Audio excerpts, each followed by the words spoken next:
Science Fantastic with Professor Michio Kaku. This is Science Fantastic with Professor Michio Kaku. Every week on Science Fantastic, we profile the amazing, jaw-dropping scientific discoveries that are revolutionizing our world and touching our lives. Well, perhaps you've heard the news. We may actually have a traffic jam over Mars. That's right. 3 groups, count them, 1, 2, 3, 3 groups have announced that they want to send a mission to Mars. And these are just not science fiction writers or visionaries or whatever. No. The first is Elon Musk of SpaceX, the founder of PayPal, a billionaire, also Tesla Motors, and he wants to send an unmanned rocket to Mars by 2024 and then a manned mission soon after that. And get this, he wants to create the first city on Mars. He envisions 1,000, count them, 1,000 rockets being sent to Mars, each one with 100 colonists. Of course, that'll take decades to get off the ground, but his first milestone is 2024.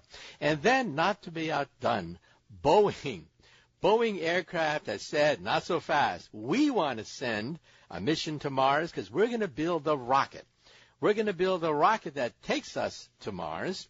And then, not to be outdone anymore, President Barack Obama has now given the seal of approval. NASA's next mission will be to Mars. You know, for years, NASA was called the agency to nowhere. It just spun wheels. The space shuttle, for example, can't even go to deep space. It simply spins wheels around the planet Earth. And ever since the moon program was closed down, humans have never ventured outside the gravity well of the planet Earth. And the President of the United States has now stated that the goal of NASA is, in fact, Mars perhaps within 20 years, meaning that sometime in the 2030s, we don't know for sure, we're going to go to Mars. First, we have the booster rocket, the SLS booster rocket, now being tested. This is not simply paper pushing on the part of a bureaucrat. We're talking about hardware. Hardware being tested. The SLS is even bigger than the Saturn rocket, which took us to the moon. And then we have the Orion module. The Orion module was to be the replacement for the space shuttle, but the space shuttle was canceled by the president. But they salvaged the space module of the Orion to be on the mission to Mars. And in fact, he even laid out a 3-point program. The first phase of the mission will be to test the SLS booster rocket and the Orion space module. That's step 1. Step 2 is to actually fly the whole rocket to the moon as a test. In other words, we're going to go to moon just as a test to go to Mars. And then in part 3 of the mission, we may go to an asteroid, or we may go to a moon of Mars, or we may actually go all the way to the red planet. And so with us today to discuss all of this is Chris Hadfield, a Canadian astronaut. He's been on 3 space missions, 2 on the space shuttle to the International Space Station and 1 on the Soyuz spacecraft, which he commandeered actually was the commander of the Russian Soyuz mission to the space station. After the break, we're going to bring on Chris Hadfield, Canadian's first astronaut. He piloted 3 space missions, including the Soyuz spacecraft, and we're going to talk about the exploration of Mars. You're listening to Science Fantastic with Professor Michio Kaku.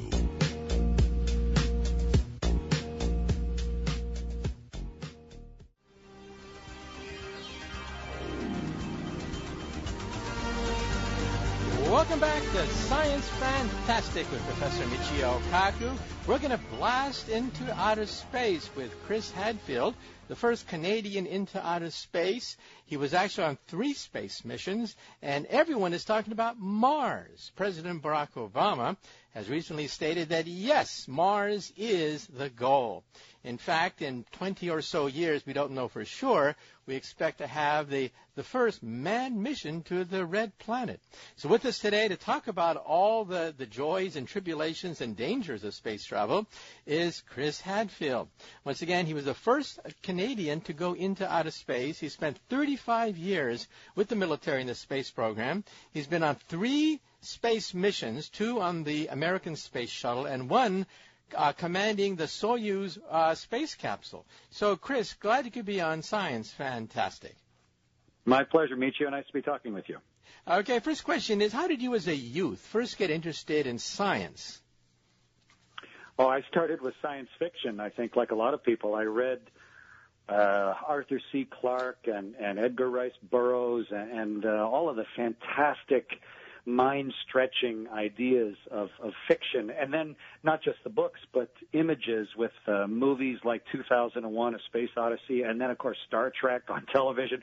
All of those things kind of, I think, laid the foundation of what might be possible. Sort of like when you're talking about Mars, Michio. It's still right on the edge of impossible, but it sure does expand your mind.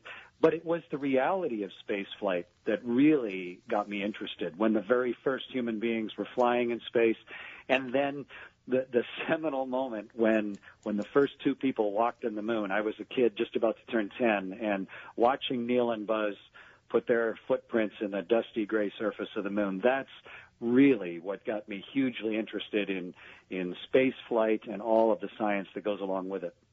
Okay, well, you joined the Canadian Armed Forces, but what was the moment?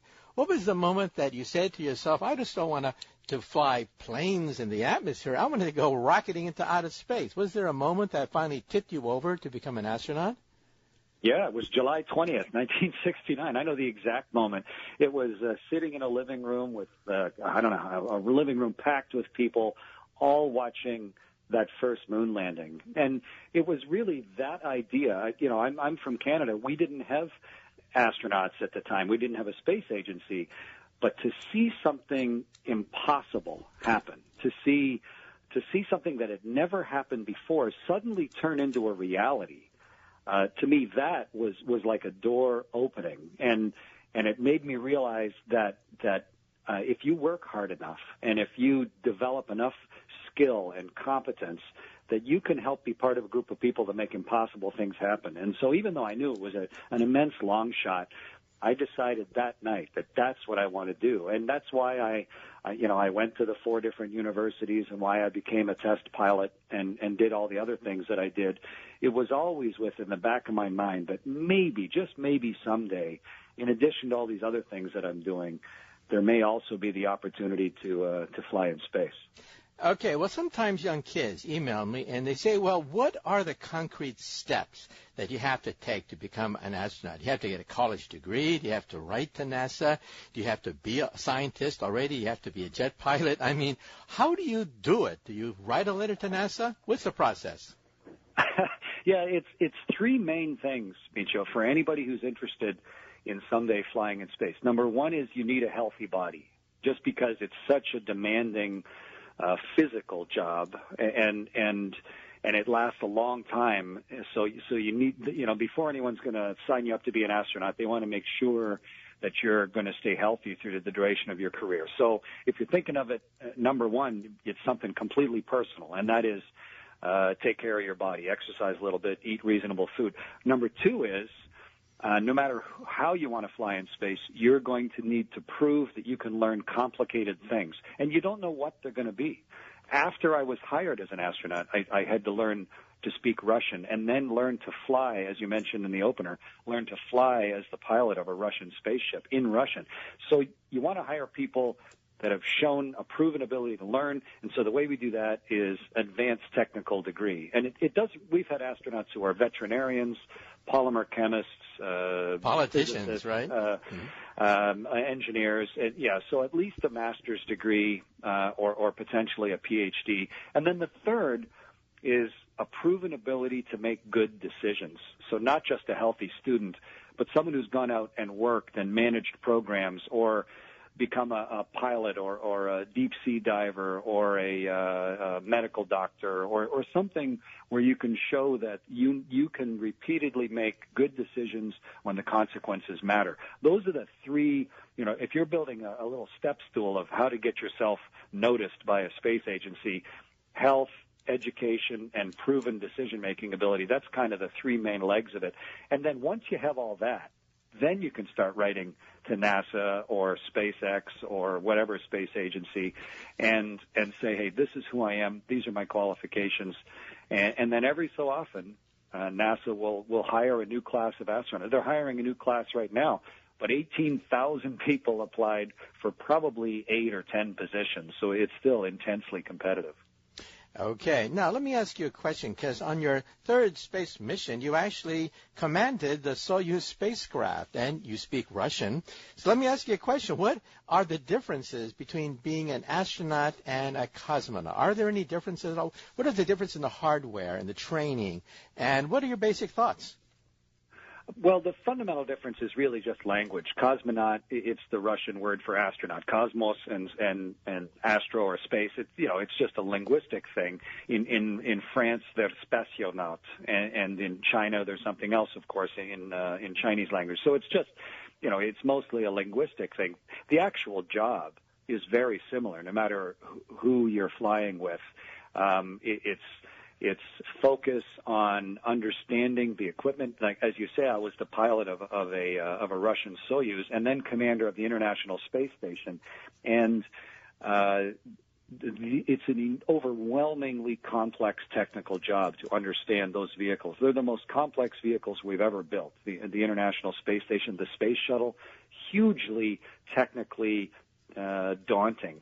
And so a large part of an astronaut's job, no matter whether you're doing it in Russian or Chinese or English, is the years of in-depth study of orbital mechanics and control theory, and then how the vehicle works, and then how the vehicle fails, and then how to do all those responses to deal with emergencies and malfunctions individually, and then starting to work with a crew, and then working with mission control to be able to do the whole thing as an integrated group. It is more in depth than almost anybody imagines, and if you're traveling to study on a Soyuz, of course, then most of that training takes place somewhere else. So it's maybe not like most people picture what the job looks like. It is a lifetime commitment, but it's also fascinating and so much fun. And to be able to then do something that was otherwise impossible, to overcome that challenge, that's kind of one of the main benefits and thrills of being an astronaut. Okay, now let's talk about the mundane, ordinary things of being an astronaut. People ask the question, especially school kids, ask the question of, well, how do you take a shower in outer space, given the fact that water does not tumble down like it usually does, because there's, of course, weightlessness in outer space. So how do you do mundane things like take a shower? Well, the easy answer, Michio, is you don't. For 6 months, you don't take a shower. And, of course, you can't fill a bathtub with water when you're weightless. And we tried building showers, but without gravity to pull the water down into a drain, it just doesn't work. You just end up with a thick, kind of clinging coat of dirty water on your body that you have to vacuum off, and it's very water wasteful. So we just take sponge baths, just sort of like a patient in a hospital. Just a little bit of cloth, wet cloth, get yourself wet, a tiny bit of lather, then clean yourself off with another wet cloth, and then just let that cloth evaporate back in so we can reclaim all of the water in the water cycle on the spaceship. And we reclaim about 92% of all the water on the International Space Station. So you're washing your hair, you just use this special type of shampoo that doesn't use any water. You just squirt it in your hair, lather it up, dry it on a towel, and the oil comes out of your hair onto the towel. Shaving, you just wipe it on a cloth. Brushing your teeth, you just swallow the toothpaste. I mean, everything is super water careful, and it works okay. I mean, in 6 months on the space station, we were all clean and healthy and fine. It's just a little different set of rules than down here on the surface. Okay, and how do you eat in outer space? First of all, in science fiction movies, the astronauts always grimace when they see the prepackaged synthetic food they're given, and of course they have to slurp the food because it would float. But, well, you're a real astronaut. How do you eat in outer space? It's a lot better, I think, than traditionally shown in the movies. But if you think about it, of course, the delivery train to try and get your food up to the spaceship is pretty lengthy. And once it's on board, it's not going to be immediately consumed. It's not like you're going to have much fresh food at all. And in fact, because of the complexity, we don't have normal cooking equipment on board. We don't have an oven, we don't have a stove, we don't even have a microwave, and we don't really have refrigerators or freezers for our food. So everything is the type of food that could be in a dry pantry. And okay, Chris, so we have to take a short commercial break, and after the break, we're going to continue a discussion with Chris Hadfield, astronaut. We're talking about Mars and the conquering of outer space. You're listening to Science Fantastic with Professor Michio Kaku.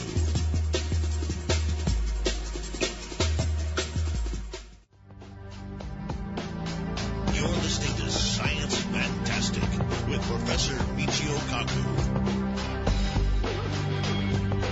Welcome back to Science Fantastic with Professor Michio Kaku. In this hour, we're going to blast off to Mars with our special guest today, astronaut Chris Hadfield. Well, let's just jump right into where we were off. We were talking about a day in the life of an astronaut. And so let's talk about being an astronaut in outer space. First of all, when you look down at the planet Earth, you see the planet Earth whole without political boundaries, and it seems so peaceful. But do you sometimes get this disconnect given the fact that we have all these political problems and droughts and catastrophes and revolutions, and there you are in outer space looking down on the planet Earth. So what's it like to look at all of humanity in 90 minutes as you go around the planet Earth?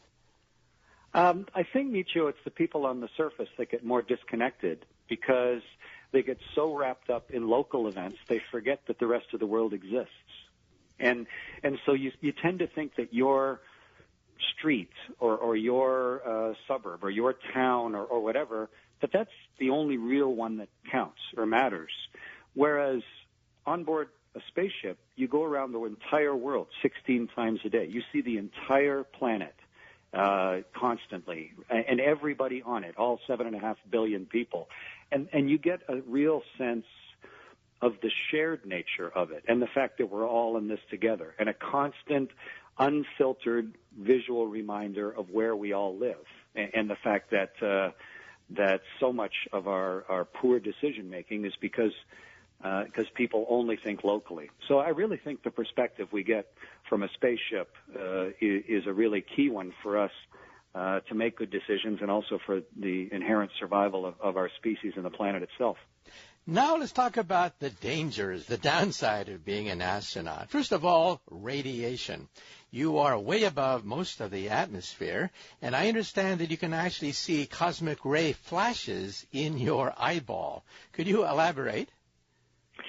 You're right. Of course, the particles of the atmosphere and the water vapor, the stuff that makes clouds in the atmosphere, it soaks up so much of the radiation that comes from our sun and that comes from all the other stars of the universe, so that we're kind of under a beautiful radiation shield down here at near sea level. The higher you go, the less protection you get. And on board the spaceship, as you say, we're pretty much above all of the atmosphere. So if you close your eyes on a spaceship, amazingly enough, every so often you see a flash of light. And what it is a high energy atomic-sized particle going through your optic nerve. You can actually see the effect of the radiation going through your body. It's a pretty good reminder that you're not in Kansas anymore. You are somewhere else. But it's going to be even worse when we go further away, because even at the height of the space station, we're still inside a lot of the world's magnetic field. And that magnetic field is another form of radiation protection. When we decide to venture further, we're going to have to design spaceships that somehow take the place of the magnetic field and the Earth's atmosphere, where we've evolved under their protection. Okay, and also micrometeorites, given the fact that empty space is not really totally empty. So have you had any discussions or realizations, the fact that space is potentially dangerous?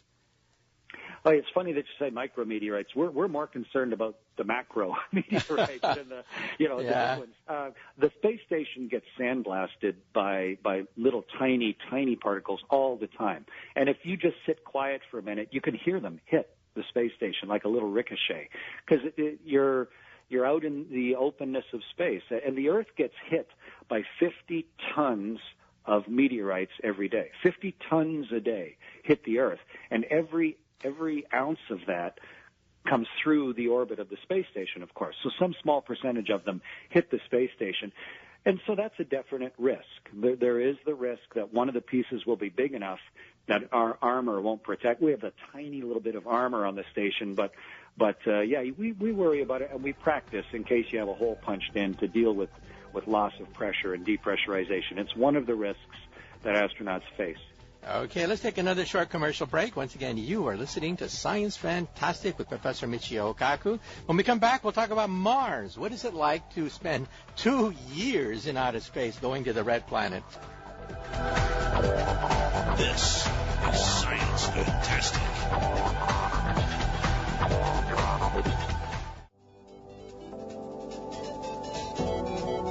You're listening to Science Fantastic with Professor Michio Kaku. Welcome back to Science Fantastic with Professor Michio Kaku. Once again, our special guest today is Chris Hadfield. He's been shot into outer space as an astronaut 3 times, once as the commander of the International Space Station and also a Soyuz Russian spacecraft. Well, President Barack Obama made history recently by stating flatly that the next mission is to Mars. NASA has been criticized as being the agency to nowhere, but now it's going to go somewhere. It's going to bypass the moon and on to Mars, perhaps in the 2030s. Of course, the mission is going to be quite potentially dangerous. First of all, the journey could take 2 years, 9 months to get there, several months to do your scientific experiments on Mars, and another 9 months to go back. So, Chris, tell us about that. Given the fact that the world's record for being in outer space continually is just a little bit more than just 1 year, what are your thoughts about sending an astronaut 9 months to the red planet and 9 months back? What are your thoughts? Well, the real question, Michio, is why are we going? What is the purpose in going there? I mean, is it just to show that we can, or is it to try and understand Mars, or is it to start settling there, like we have slowly expanded and settled all over the surface of the Earth? I think that really determines when we're going to go and how urgently we should be working on it and how long it's going to take. And when you say 9 months, you're of course assuming some particular level of rockets and speed and all the rest of that. And there's lots of different technologies out there. So it's easy for the president to say 20 years in the future, of course, because that's just a good goal and inspiring people. But the actual practicality of how it's going to unroll, it'll be interesting to see.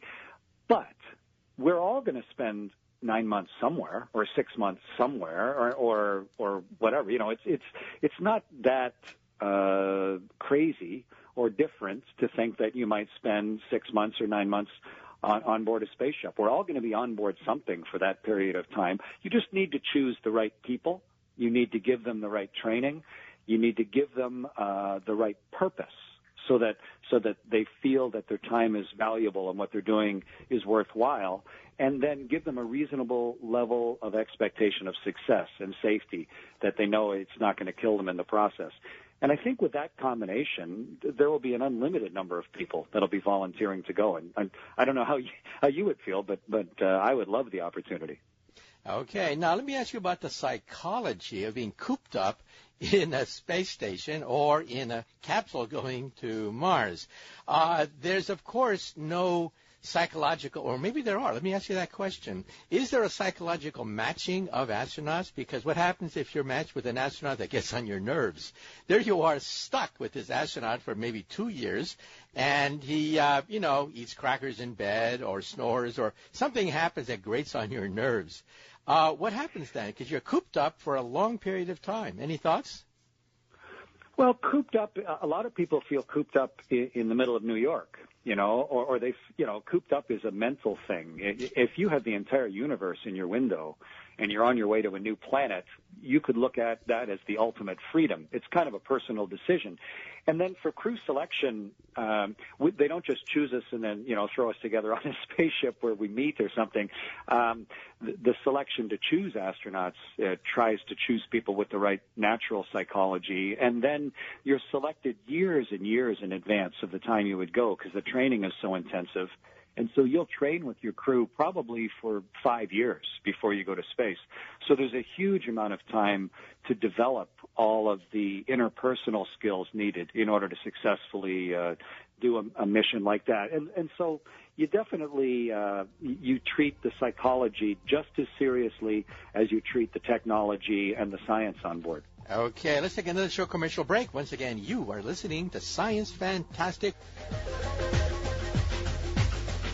This is Science Fantastic.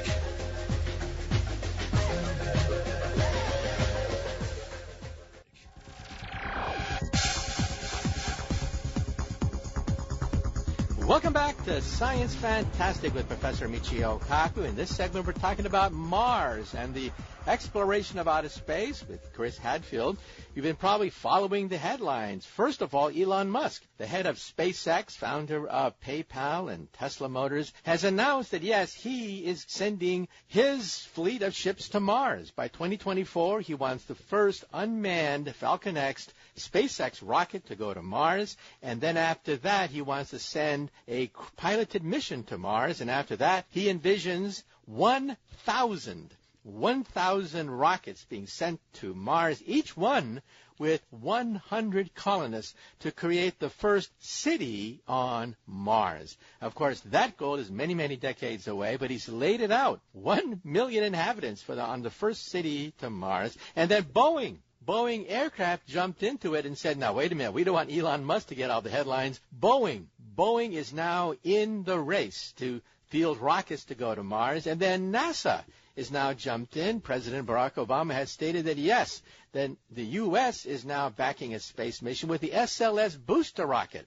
One of the largest booster rockets ever constructed, the SLS, is now undergoing trials. So it looks as if Mars is the way to go. But there's also a movie out there with Matt Damon. So, Chris, you were there at the opening of the movie, The Martian. What are your thoughts about the accuracy and the impact of the movie, The Martian? The movie is one of the best space movies recently done, I think, for a couple of different reasons. Number one, it's based on a terrific book, The Martian by Andy Weir. Andy worked so hard to try and make it as real as he could, to make the characters be representative of what a real astronaut would do and say, and to try and get the technology right. He had to make a few things a little more dramatic to tell a story, but he did a really nice job. And then in the movie, they reflected that pretty well. The way that Matt Damon portrays the lone guy on Mars, Mark Watney, Matt Damon, that character could have been anybody in the astronaut office. That's just the type of people that NASA and the space agencies attract, and he would have fit right in. And the storyline was pretty good. They had to simplify it all down to 2 hours. So you have to make a few things unrealistic to tell a whole story. But to try and capture people's imaginations, to give them a sense of what it might be like to see some of the huge scientific and technical challenges and skills that are needed, and then to show some of the things that go wrong, I think it was a really good adventure. I enjoyed the book and the movie very much. Okay, now on the movie, some people claim that when you go to Mars, you can live off the land like our pioneers. Our pioneers didn't have to bring water and soil with them. No, they simply grew crops. However, on Mars, there's a scene where Matt Damon has to confront the fact he's running out of food, running out of oxygen, and he has to use his own waste products to fertilize crops. So tell us about this. You can't really live off the land on Mars, right? There's no soil, air to speak of.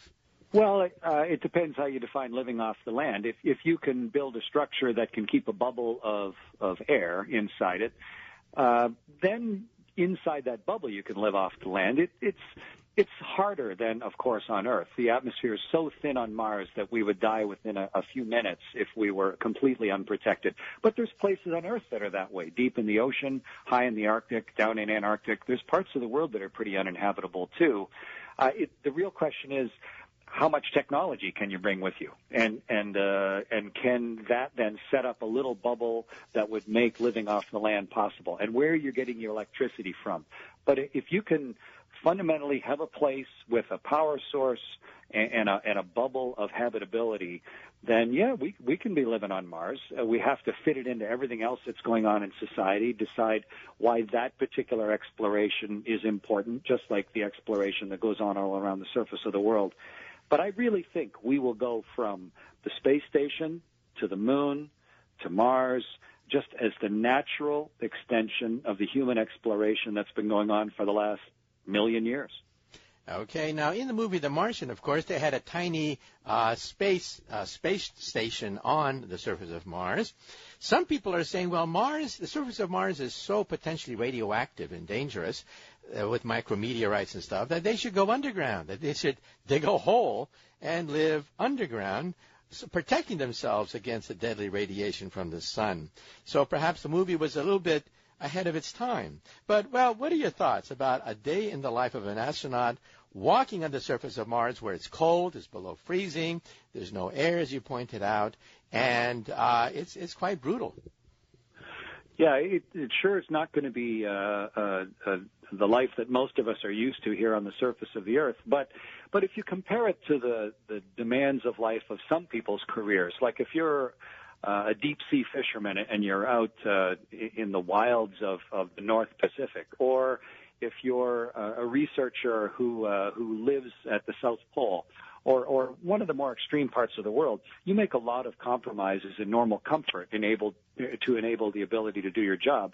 And Mars will just be the most extreme example of that. Like the people that are up on the International Space Station right now, it's a very hostile environment. You can't survive more than a few seconds, really, outside the ship. But in the inside, you can be hugely productive. And Mars will be somewhere in between that type of existence and the normal one we're used to. And it seems fanciful. It seems crazy, Michio, but compare it to the fact that when I was born, no one had ever even flown in space. In your lifetime, my lifetime, all of human spaceflight has occurred. And we've had people living on the space station for 16 years. So it may seem crazy and fanciful, but in reality, it's just one small step after another that leads us into doing things that were otherwise impossible. Okay, well, unfortunately, we've run out of time. So, Chris, thank you so much for being on Science Fantastic. Nice to join you. Thanks a lot, Professor.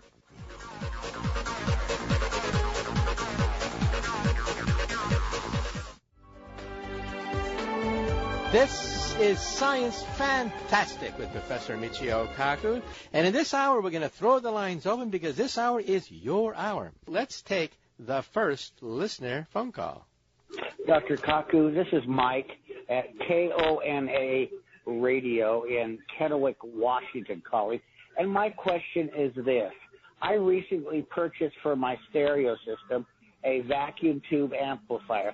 Can you tell me how a vacuum tube amplifier operates differently and processes sound differently than from a transistor or solid-state radio? Thank you, Doctor. Well, you ask a very interesting question. When I was a kid, I remember that our TV set had a lot of vacuum tubes in it, and every time it blew out, I would go to the store, have to bring in each tube and test each tube with a vacuum tube tester at the supermarket. Well, those days are gone because everything, of course, is now transistorized, and you can't simply test each transistor because there are literally millions of them inside your TV set. So what's the difference? A vacuum tube and a transistor share one basic feature, and that is they are gates.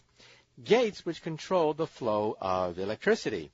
Now, if you have like a river, and the river is quite large, very, very strong river, but you have a gate that is controlled by your fingertip, just by your fingertip, let's say, then your fingertip can actually control the flow of a mighty river.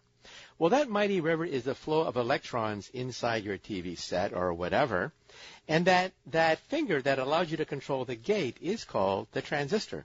And the whole process by which a small little impulse from your finger controls the flow of a mighty river, turning it on or off, is called amplification. That's how you have amplifiers.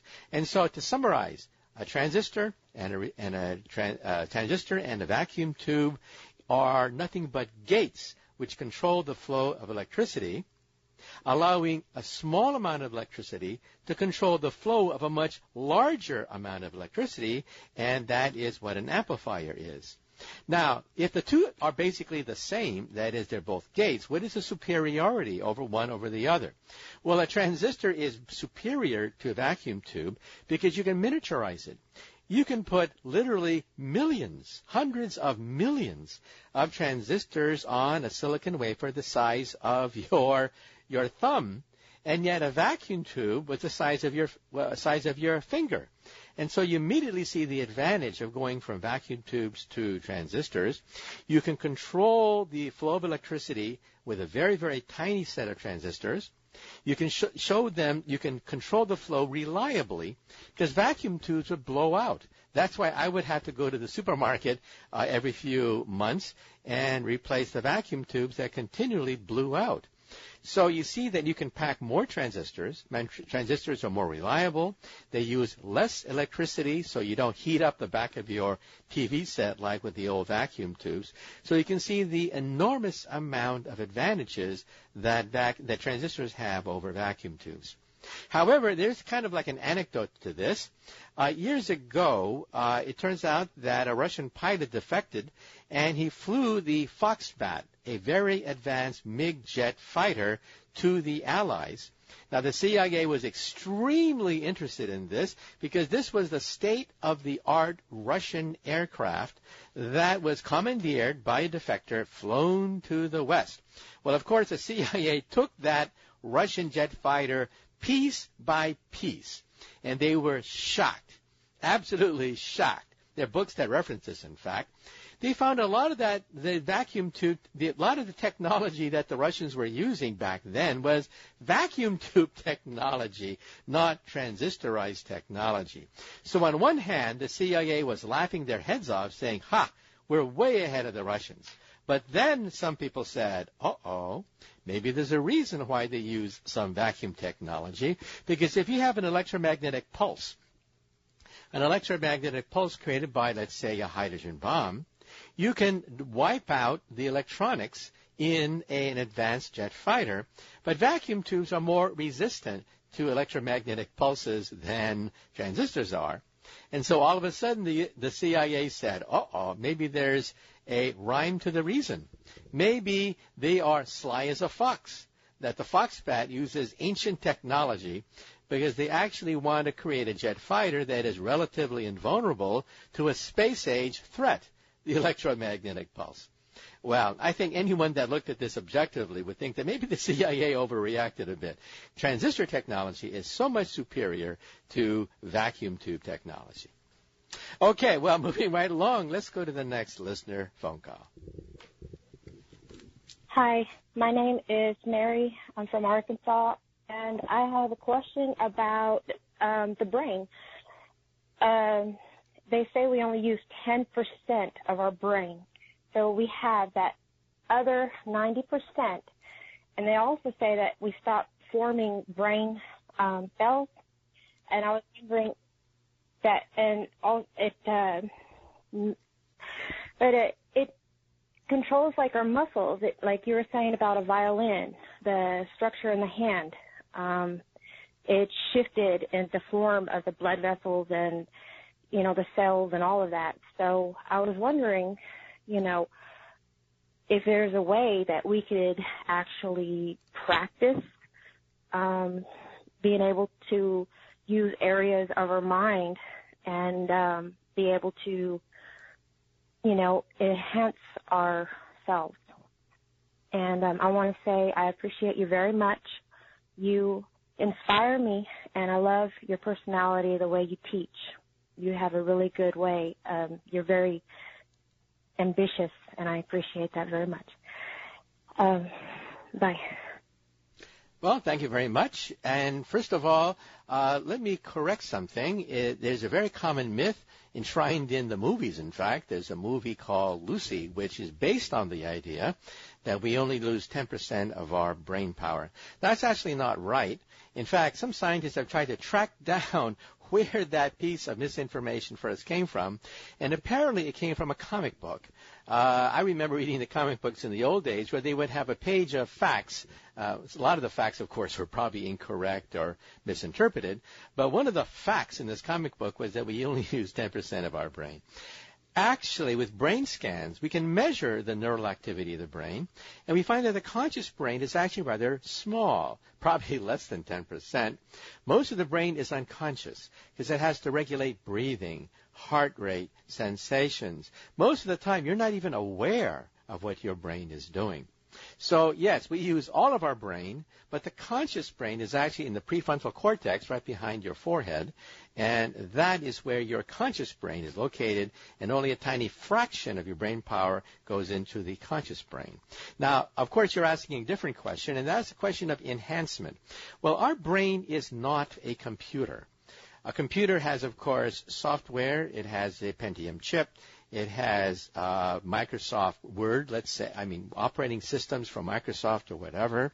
No, our human brain has none of those things. There's no CPU, there's no Pentium chip, there's no Windows software at all. Our brain is a learning machine. It rewires itself after learning every task, while your laptop today is just as stupid as it was yesterday. Your laptop never learns because it is what is called a Turing machine. That is a glorified adding machine. So enhancement is possible with the learning machine. In fact, the basic way in which our brain learns is through something called Hebb's rule. Hebb was a neurologist who stated that the more you use a neural circuit, the better you get at it. You learn as a process. In other words, how do you go to Carnegie Hall if you're a musician? The answer, practice, practice, practice. And that is absolutely true. If you want to enhance a certain aspect of your abilities, just practice, practice, practice. That's Hebb's rule, because the brain rewires itself after learning every single task. In fact, there's something called the 10,000-hour rule. If you take a look at professional musicians, prodigies, people who are concert pianists and stuff, and you calculate how many hours they spent doing it, it was about 10,000 hours when they were a kid. So you see that, yes, even concert pianists obey this rule. The more you practice, the better you get. This is Science Fantastic.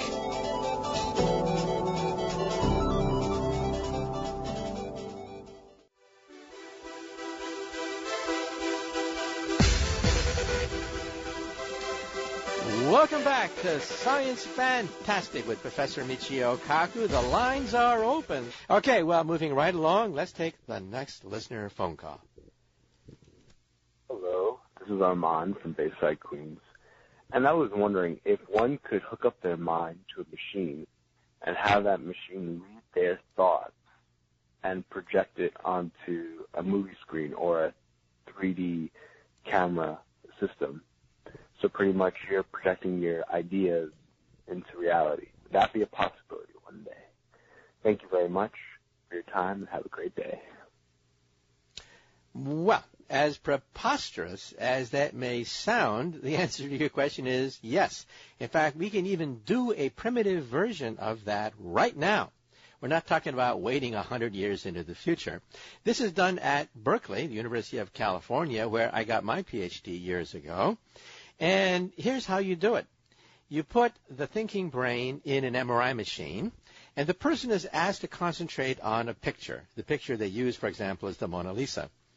Then the MRI machine scans the living brain and divides the brain into 30,000 dots.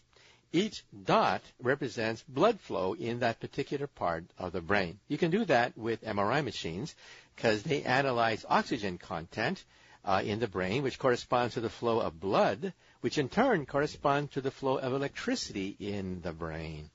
So you now have this picture of the brain with 30,000 pixels. Then you put it into a computer. A computer scans all 30,000 dots and then has a software program that analyzes it and then prints out a picture of the Mona Lisa. Now, the picture is not precise. In fact, you can Google it and actually see these pictures for yourself, but it is a reasonable facsimile based on only 30,000 pixels of the Mona Lisa. And when you go to sleep, the machine just keeps on chugging away and prints out a reasonable facsimile of things that you are dreaming about. And so, yes, it is possible to actually extract pictures from the living brain. The pictures are kind of crude. I'll be the first to admit that. But the fact that we can even talk about this at all is astounding, because most people would think that human thought is beyond our capabilities and the capabilities of science. So it's amazing what we can do. In fact, I was on a science program on the Science Channel called Futurescape, where we actually showed these pictures on national television. Amazing. Okay, well, let's move right along to the next listener phone call. Yes, my name is Robert, calling from WCHS in Charleston, West Virginia. The proof is not in the pudding, as the old saying goes. The proof of the pudding is in the eating. Since you're the master of string theory, the theory of everything, my question is twofold. What do you hope to accomplish with this? And if you do succeed, in what way or ways will it benefit society? Thank you very much. Well, you asked a very interesting question. First of all, there's even a Hollywood movie which won the Oscars about a theory of everything. It's about the life of Stephen Hawking. However, I watched the movie, and I noticed they never mentioned the name of the theory. So there you are, sitting 2 hours through a movie about the theory of everything, but they don't tell you the name of the theory. The name of the theory is string theory, and that's what I do for a living. In fact, I'm the founder of string field theory, which allows you to summarize all of string theory into an equation no more than about 1 inch long. So this theory contains all known physical laws. That is, general relativity, the black holes, exploding stars, the Big Bang, all included in the theory, plus electronics, lasers, your iPad, your iPads, and radios and television, all the electronic wonders in your living room are also included as solutions of this theory. And so then the question is, well, A, how come we don't win the Nobel Prize for it? And B, so what? Well, to answer your first question, that is, why don't we get recognized and win the Nobel Prize for this theory? And the answer is very simple. You have to test it. And it's very difficult to test because you have to have an atom smasher even bigger than the Large Hadron Collider. And it would be very expensive to test this theory. And so let's take a short commercial break. But after the break, we'll try to answer the question, how do you test the theory of everything? And what can you do once you have a theory of everything? This is Science Fantastic.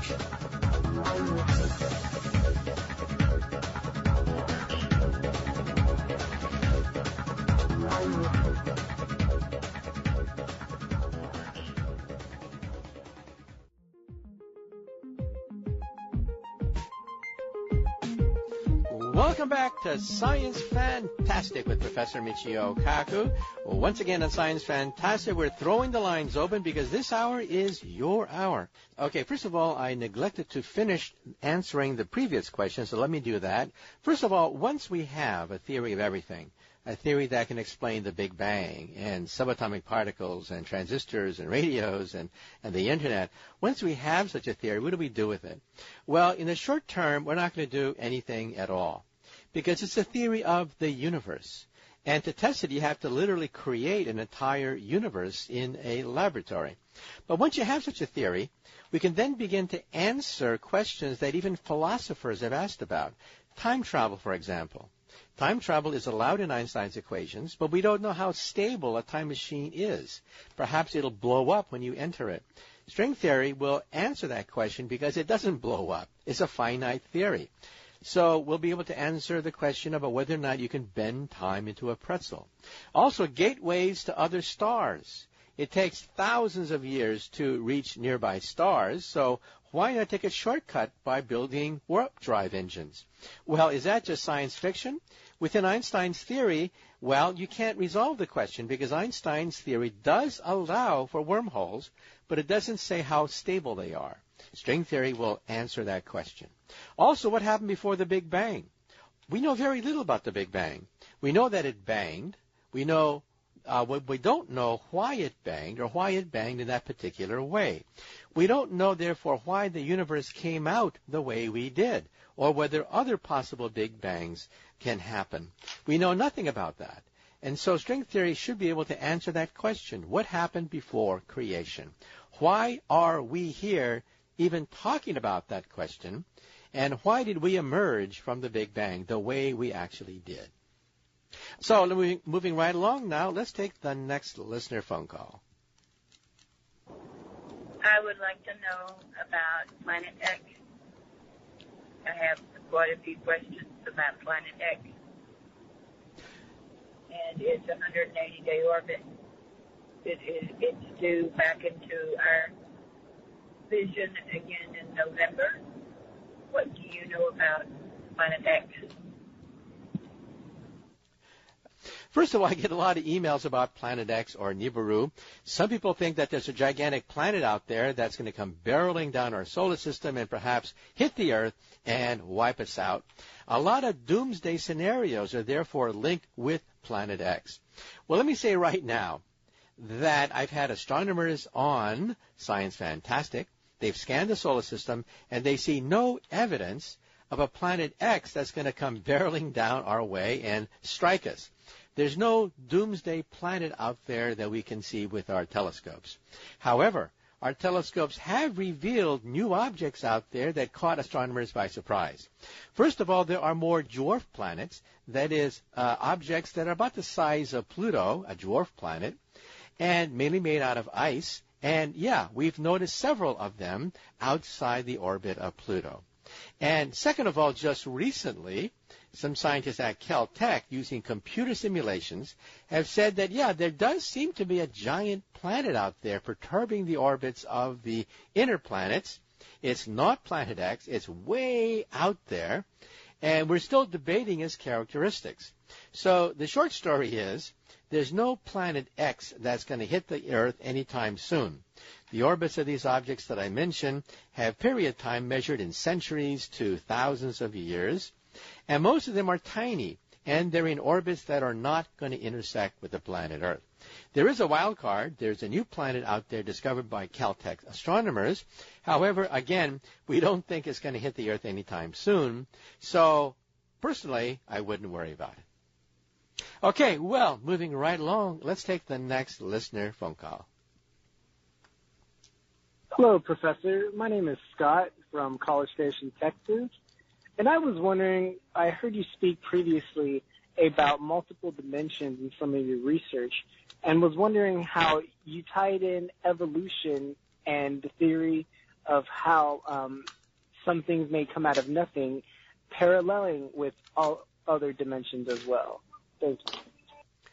Okay, well, let me try to answer that question. First of all, one reason why string theory, which is what I do for a living, is not immediately universally accepted by scientists is because it predicts the existence of other dimensions that cannot be measured using ordinary technology. Now, these other dimensions, think about it for a moment, might exist because why do we live in a three-dimensional universe? We know that objects can be described by length, width, and height. That is, three numbers, length, width, and height, describes any object in our universe. And given a fourth number, that is time, we can now describe any event in the universe. For example, if you want to meet somebody in Manhattan, you say, meet me at noontime at the corner of 42nd and 5th Avenue on the 10th floor. So with four numbers, you can typify any event in the universe. But string theory is a mathematical theory. It says that we live in an 11-dimensional universe, and that freaks people out. So after the break, we'll talk about higher dimensions and whether or not they actually exist. This is Science Fantastic.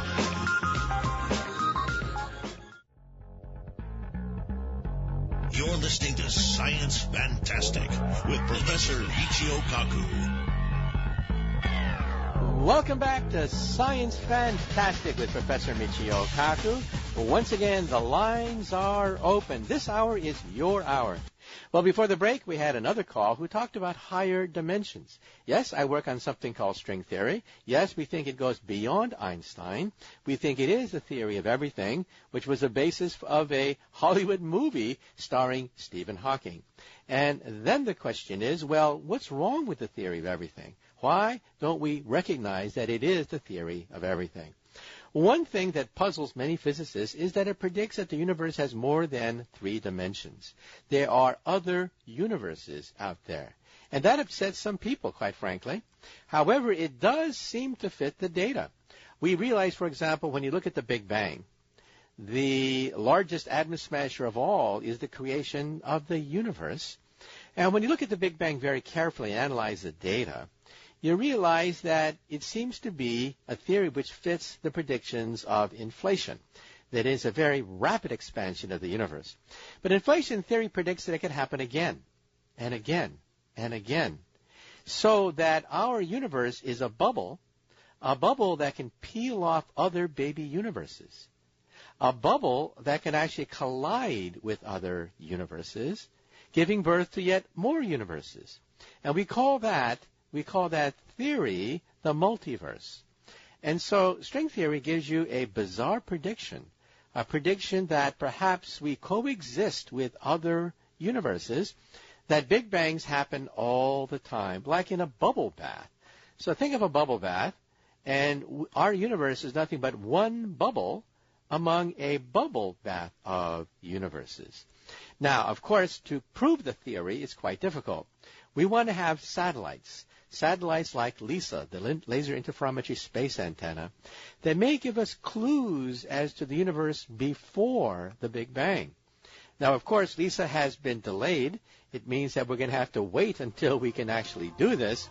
But yes, it's testable, a testable idea that perhaps there are other universes using the Big Bang itself as an atom smasher in order to probe the deepest secrets of space and time.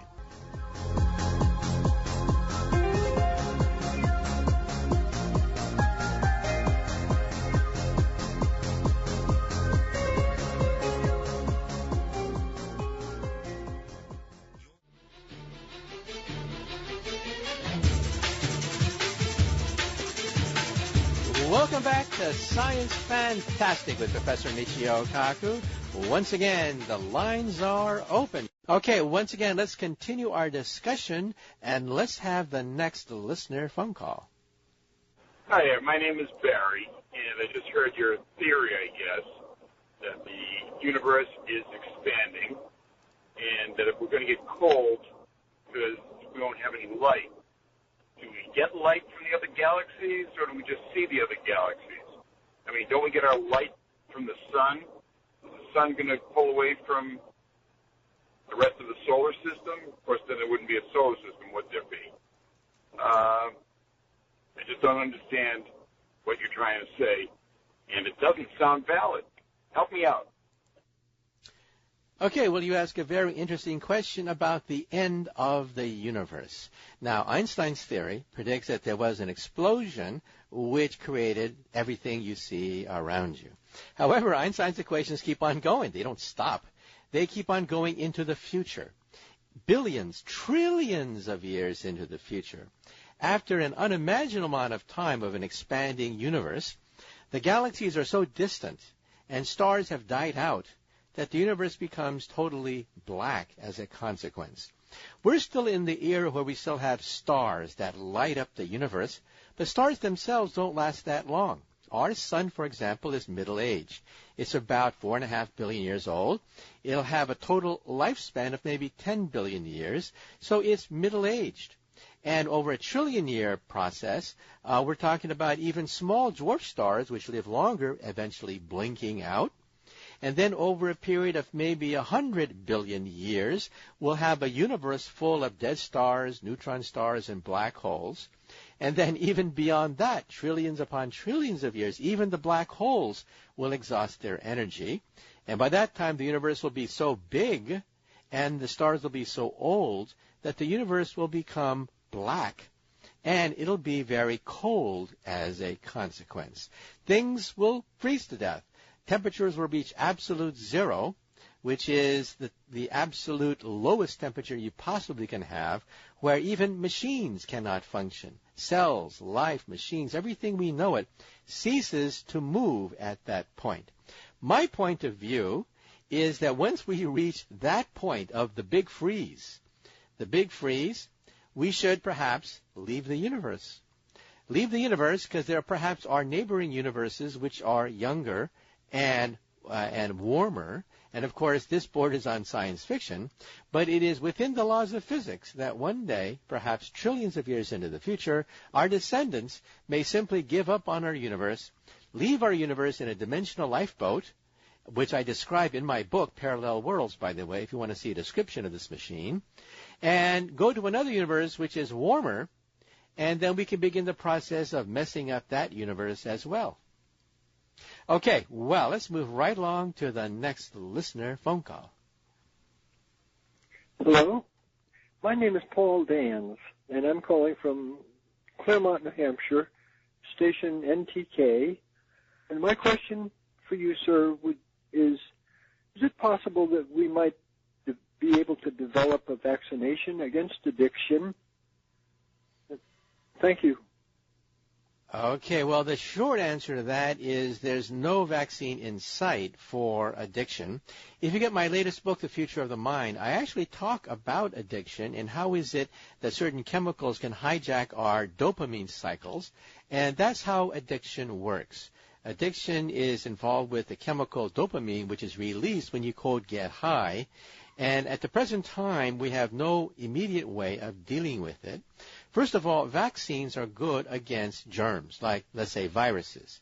The body creates its own antibodies over, of course, millions of years. And by stimulating these antibodies, you can get the body to fight these germs. However, the drugs are synthetic. We're not talking about ancient diseases that have existed with nature for millions of years, for which evolution gives us defense mechanisms. No, these chemicals are artificial. They hijack the pleasure centers. They hijack the dopamine cycles. And that's what causes addiction, which is a modern-day phenomenon.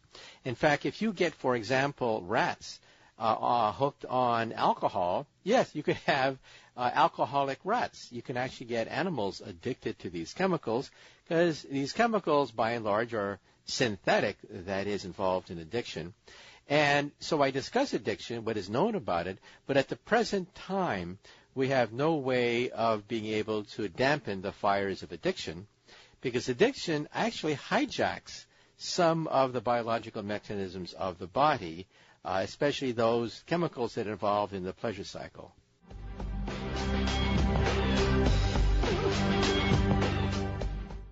Now, Science Fantastic with Professor Michio Kaku. This is Science Fantastic with Professor Michio Kaku. On Science Fantastic, we profile the amazing, jaw-dropping scientific discoveries which are revolutionizing our world and touching our lives. And in this hour, once again, we're going to throw the lines open because this hour is your hour. Okay, well, moving right along, let's take the next listener phone call. Yeah, listening from Northeast Pennsylvania, WILK, and the sun will interest me the most. How it keeps, where the energy comes from, how it keeps shining, the diameter, and if it shines on the backside also. Thank you very much. Bye-bye. Okay, well, the sun does not shine on the backside. It shines uniformly throughout the entire sphere, and it does so because of a process called fusion. In other words, hydrogen gas, which is what the sun is basically made out of, is compressed evenly on all sides by gravity, and as it compresses, it heats up in temperature, just like the opposite of your refrigerator. When you expand the gas inside the coils of your refrigerator, it gets cold. When you compress gas, it gets hot. So that's what happens to the sun. Gravitational pole turns gravitational energy into heat. When you hit several tens of millions of degrees at the center of the star, protons are slammed into protons and hydrogen, creating helium. And so the fusing of hydrogen into helium creates energy via E equals mc squared. So M is a tiny bit of hydrogen which turns into energy. E is energy. And c is the speed of light squared, which is a humongous number. That's why even a tiny bit of uranium will unleash the atomic bomb. So a piece of the sun, no more than a teaspoon, has enough energy in it to devastate all of New York City. That's the power of the sun. Now, if you were to think that the sun shines because of oil or coal, you would have a problem. First of all, there's no air out there, so there's no oxidation of coal or oil to heat up the sun. And second of all, you can also show that even if there was oxygen out there, it would be exhausted in a matter of just a few hundreds or a few thousands of years. And yet the sun has been burning for 4 to 5 billion years. And so a new force is involved, not the force of fire, but the force of nuclear fire. And that force is unleashed by Einstein's E equals mc squared. Okay, well, let's move right along to the next question. Hi, Dr. Kaku. This is Peter Kleiman. Glad to talk to you again. Once again, I just had a question on physics. My question is, why is the speed of light not something faster or slower? Why is c the value that it is? Is it different in other universes? Is it the same across the whole entire multiverse? Why is it a certain value? Thank you for letting me ask a question. Thanks. Bye. Well, you ask a question which is quite embarrassing for physicists. The short answer is we don't really know. Einstein simply starts with the speed of light being what it is, and then he probes the consequences of that fact. But then you can run the videotape backwards and say, now wait a minute, where did that first assumption come from? Where did the speed of light itself comes from? And the answer is we don't really know.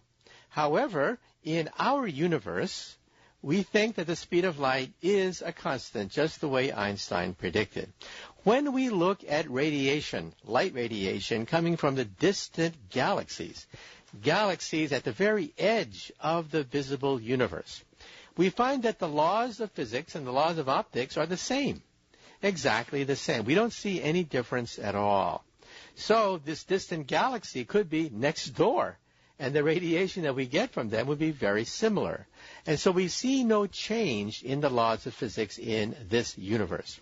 However, you ask another question, and that is there a multiverse of universes? And in these other universes, can the speed of light be different? And the answer to that is, well, maybe. First of all, I work on something called string theory, which we think is a successor to Einstein's theory of gravity. We think it is the leading candidate for a theory of everything. In fact, if you saw that Oscar-winning movie, The Theory of Everything, the one problem with that movie is they never told you what the name of the theory is. They simply talked about Stephen Hawking's life and his ailment. Well, the theory is called string theory, and that's what I do for a living. And string theory says that our universe is a bubble floating in a much larger arena of hyperspace, in fact, 11-dimensional hyperspace, but there could be other bubbles out there that once in a while bump into our universe. Now, when these universes bump into each other or fission off and peel off a baby universe, the laws of physics can change. And so we have a multiverse of universes such that each universe has its own string theory. In other words, the different constants of nature, including the mass of the electron, the speed of light, things like that, may actually be different. The laws of physics may actually be different in these other universes. Now, can we prove it? Well, the Europeans think we might be able to have a handle on this question. They plan to launch LISA into orbit in the next 20 years. LISA is the Laser Interferometry Space Antenna. It is designed to pick up gravity waves not on the Earth, We've done that just a few months ago, gravity waves on the Earth, but gravity waves in outer space. Gravity waves emitted not from colliding black holes, we did that just a few months ago, but gravity waves from the creation of the universe itself. And that should give us radiation from the pre-Big Bang universe. And then we can have numbers, real measurable numbers, to answer the question, are there different laws of physics in other universes? So the short answer to your question is we don't know, but it is room for experiment, and the European Space Agency will send satellites into outer space to measure gravity waves from the Big Bang, and that should give us a clue as to whether or not other universes can exist. And then, of course, everyone wants to ask the last question, is Elvis Presley still alive in another universe? Well, if the speed of light can change in other universes, then, yeah, there's always a chance that the king could be alive in another universe.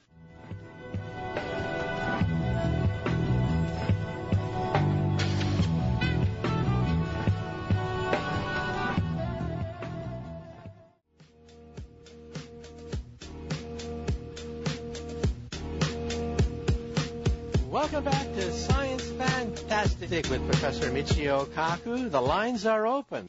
Okay, well, moving right along, let's take the next listener phone call. Hi, Professor. This is Tony calling from Jasper, Florida. My question is, if two spaceships are moving toward each other at 186,000 miles per second, the speed of light, what is the total impact of the collision? Is it 186,000 miles per second, or is it double? Thank you. Well, you ask a question that the young Einstein asked himself when he was 16 years old. You see, if the speed of light is a constant, that means that all sorts of bizarre distortions take place. First of all, if you're coming at an object at near the speed of light, and it's coming at you near the speed of light, then common sense tells you that the relative velocity is twice the speed of light. Or let's say you're in a train that's speeding near the speed of light, and you have a flashlight. You light the flashlight in the direction of motion of the train.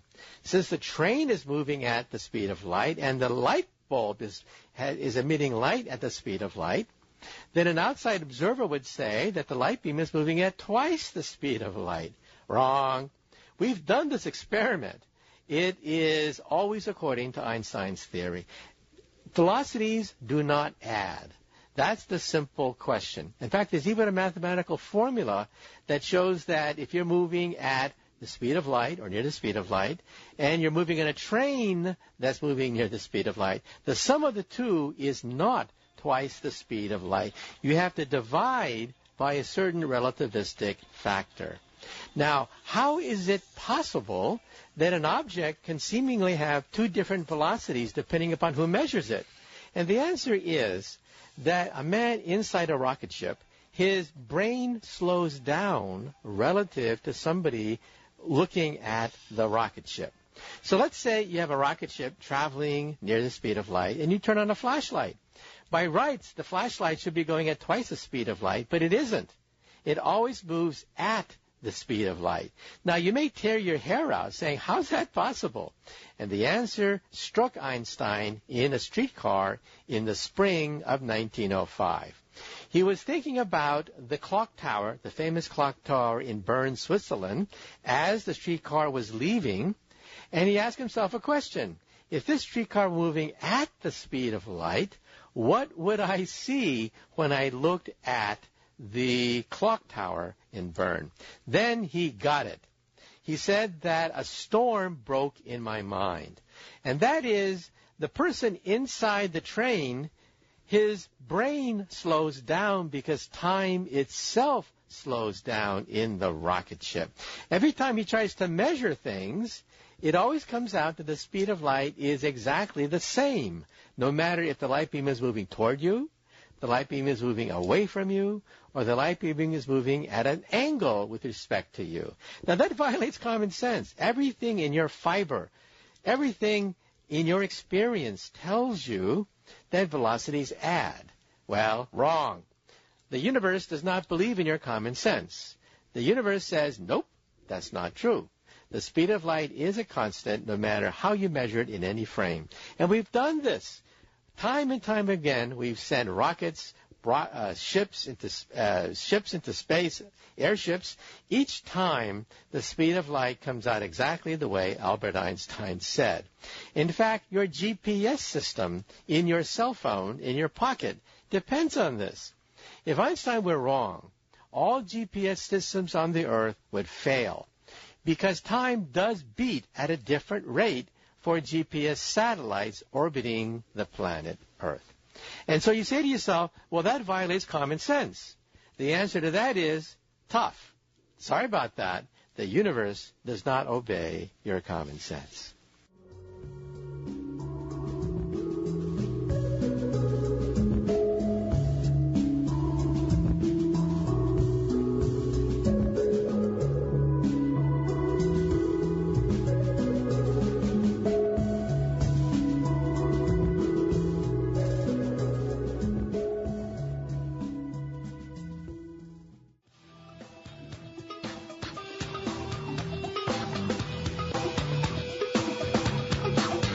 Welcome back to Science Fantastic with Professor Michio Kaku. Once again, the lines are open. Okay, well, let's move right along to the next listener phone call. Yes, this is Jimmy. Ever since I was a kid and I learned about the men walking on the moon, I wanted to be the first human to walk on Mars. And so I used as I grew, I took studies that direction, and I learned that we could grow oxygen and that we can grow water. But one of the largest stumbling blocks was the electromagnetic field of Mars was too weak to maintain an atmosphere. And my question is there a way that we can create a stronger electromagnetic field for the planet? Thank you. Bye. Okay, well, Mars has been in the news ever since NASA said that, yes, we are going to Mars sometime after 2030. But the question is, why is Mars such a barren, bleak place? Well, it has very little atmosphere. Atmospheric pressure is 1% that of the Earth, and it's basically made out of carbon dioxide. But why?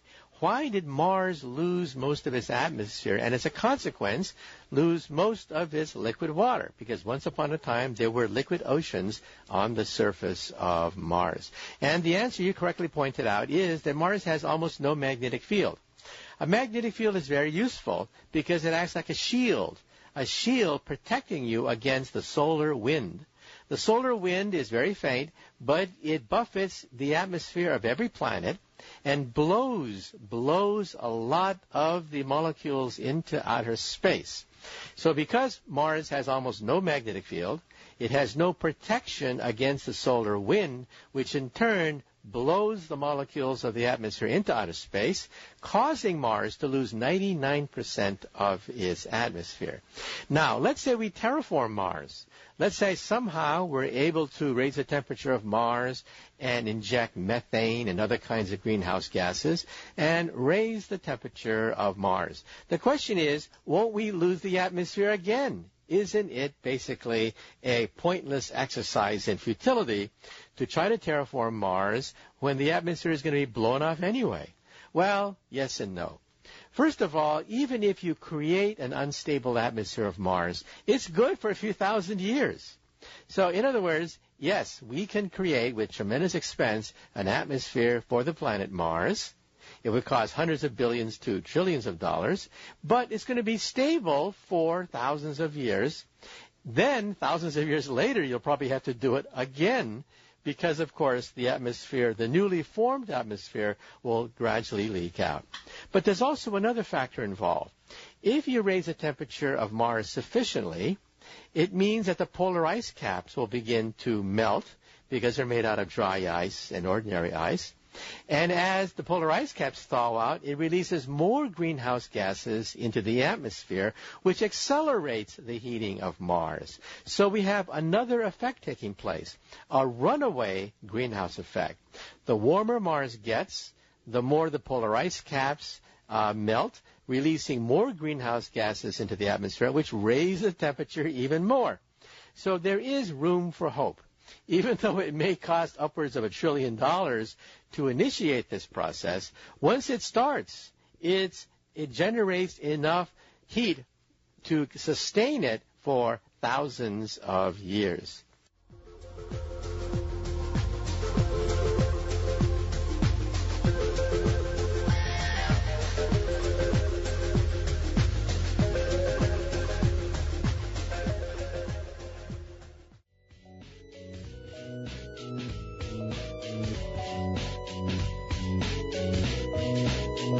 Welcome back to Science Fantastic with Professor Michio Kaku.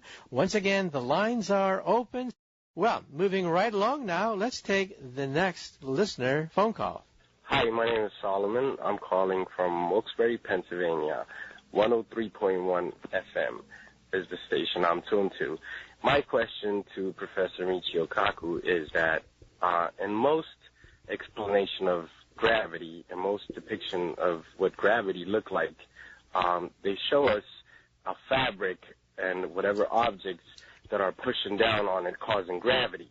My question is, if there is no up or down in space, how does gravity indent space-time like a fabric? It just doesn't make sense to me. If you could please explain that. Okay, well, you ask a question that a lot of people are asking, and that is, we have this picture that space-time can be viewed as a fabric like a trampoline net. So think of a trampoline net and then drop a bowling ball in the middle of the trampoline net, and the bowling ball, of course, sinks. Then you take a marble, you shoot a marble along the trampoline net, and lo and behold, my God, it orbits. It goes in a circle. The marble goes in a circle around the bowling ball. Why? Because the fabric of the trampoline net is bent. Now, this is an explanation of how gravity then warps the space-time around the Earth, and that's why the Earth goes around the sun. That's why you are sitting in your chair right now. Why are you sitting in your chair? Most people would say you're sitting in your chair because gravity is pulling you down. But Einstein says, nope. That's not why you're sitting in your chair. You're sitting in your chair because the Earth is warping the space-time around your head, and it is pushing your head into your chair. In other words, gravity is a push and not a pull. There is nothing pulling you down like gravity toward the center of the Earth. Space is pushing you down into the Earth. Now, what this questioner asks is the analogy. Isn't the analogy wrong? Because the analogy itself requires gravity. Gravity pulls the bowling ball down into the trampoline net. So, aha, it's circular. I got him. I showed that Einstein's theory is wrong because it uses gravity to explain gravity. Well, just remember that it's only an analogy. Perhaps a better analogy would be as follows. It was Shakespeare who once said that all the world is a stage, and we are like actors and actresses making our entrances and exits on the stage of life. Well, now imagine that the stage, this empty arena called space-time, is warped. And as you walk across the stage, it is impossible to walk in a straight line because of the warping of the stage. Or take a sheet of paper. Crumple the sheet of paper and put an ant on the sheet of paper and ask the ant to move in a straight line. The ant cannot. It's buffeted to the left, buffeted to the right. Now put the sheet of paper in outer space. Now there's no gravity. There's no gravity. And then you ask the ant, can he move in a straight line? And the ant would still say, no. I try to walk in a straight line, but every time I try, I hit a fold, and I go to the left, I'll go to the right. So in other words, the thought experiment of Einstein is correct. The curvature of space gives you the illusion of a force. But the analogy of the bowling ball, the analogy of the trampoline net, uses gravity, and so it is slightly defective. A better analogy would be to put the sheet of paper into outer space and put an ant on that sheet of paper, and then you are not referring to gravity at all to explain gravity.